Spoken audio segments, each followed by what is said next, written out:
You are watching Cold Fusion TV.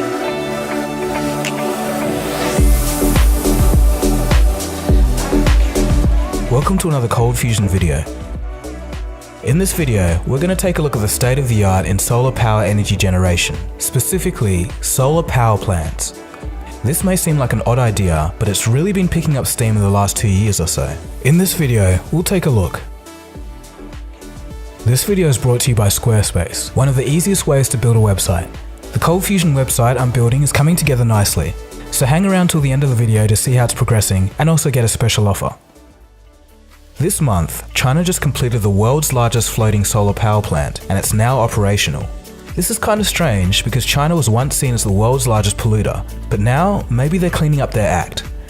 The plant, built by Chinese photovoltaic manufacturer Sungrow, floats in water 2 to 10 meters deep. Interestingly, this plant was built on an old coal mining site that has been filled with rainwater. Because of the mining activities, the water there is otherwise mostly useless.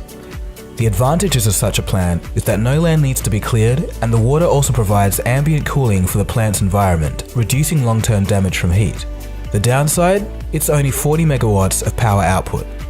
For comparison, Australia is building a 330 megawatt land-based solar power plant, and a 650 megawatt one is being built in India. But if you want to take a look at the world's largest land-based solar power plant, it all circles back to China. They have a whopping 1,500 megawatt solar power plant. And for those of you wondering, 1 megawatt can power roughly 400 homes. So let's zoom out on our perspective here a little bit. How do the largest solar power plants compare to the largest nuclear power plants? Here's a general table of all the nuclear power plants over 1,000 megawatts. As we can see, they range from about 1,000 megawatts all the way up to almost 7,000. So we can say solar power plants are about half the average here. So let's take a look at coal. The average here is a little higher, maybe 3,000 to 4,000 megawatts. So the solar plant output is a bit under half here. So this is very interesting. A lot of people usually laugh or are very skeptical of solar power, but as we can see, the largest solar power plant already has half or just under half the energy output of the average large-scale coal or nuclear power station. What's more about all of this is that if you look at the years in which these solar power plants were commissioned, it's all mostly been happening in the past 2 to 3 years. This is all very new stuff. So what this means is that at this point, the technology is at its worst efficiency and the most primitive it will ever be. Solar power plants are only going to get better from here on. Alright, so this sounds all pretty good, but what about the energy storage? How do you store the received energy from the sun to use at night? Well, there's a couple of options.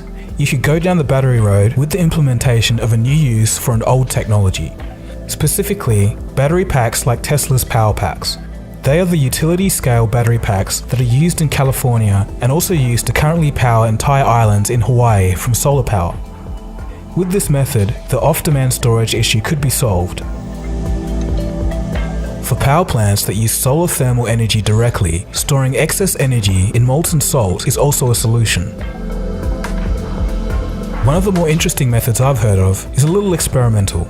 It involves storing energy within rock cavities such as mountains using pressure. A friend of mine who I met at the St. Gallen Symposium is doing this with his company, Allocaze. I've already briefly mentioned him in my Europe video, but we'll be doing a video together on this technology. It's pretty interesting stuff. This experimental method could be a future solution to the off-peak energy problem with power plants that are in suitable geographical locations. Another problem with solar is that obviously, when it's night or cloudy, you're hardly going to get any power from the sun. For this reason, solar power plants are probably going to be a complementary technology to take the strain off the main power grid until energy storage solutions get perfected. So I know what some of you would be thinking. What about the pollution caused by the actual production of solar panels?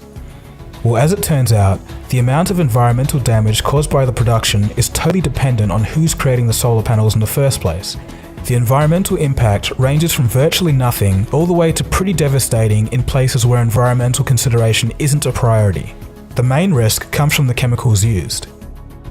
Fabricating solar panels requires chemicals such as sodium hydroxide, hydrofluoric acid, and carbon tetrachloride, which can all lead to dangerous waste byproducts. According to studies done by Stanford and the US government, most of the dangers from solar panel manufacturing come from upstream in the supply chain. This is where the raw materials are being treated. In other words, it's most dangerous for the actual workers producing the panels. However, if regulations are followed, it is a safe work environment. But the big question is that with China being one of the world's biggest solar panel manufacturers, are they following the proper workplace and environmental regulations? In the past, a Chinese firm was caught dumping toxic solar panel waste into a river. While this was a few years ago, and since then from the limited data received, China is getting much cleaner in their production pipeline, it still raises some questions.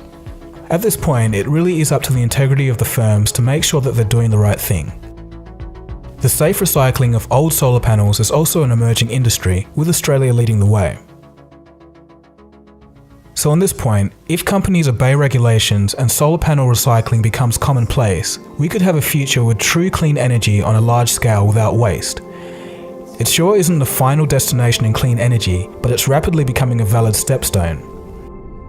So why have these solar plants only been coming online in the past 2 to 3 years? Well, in a video that I did a while ago on solar, I did mention that there was a rule similar to Moore's law called Swanson's law. It's a rule of thumb about how quickly the price of panels will drop in relation to time. The cost of solar panels are dropping rapidly and will continue to do so. So right now and in the future, it's enabling mass-scale solar panel production. So there you have it, the strange world of solar power plants. What was once completely unfeasible due to cost is now becoming a silent trend in the utility energy generation marketplace.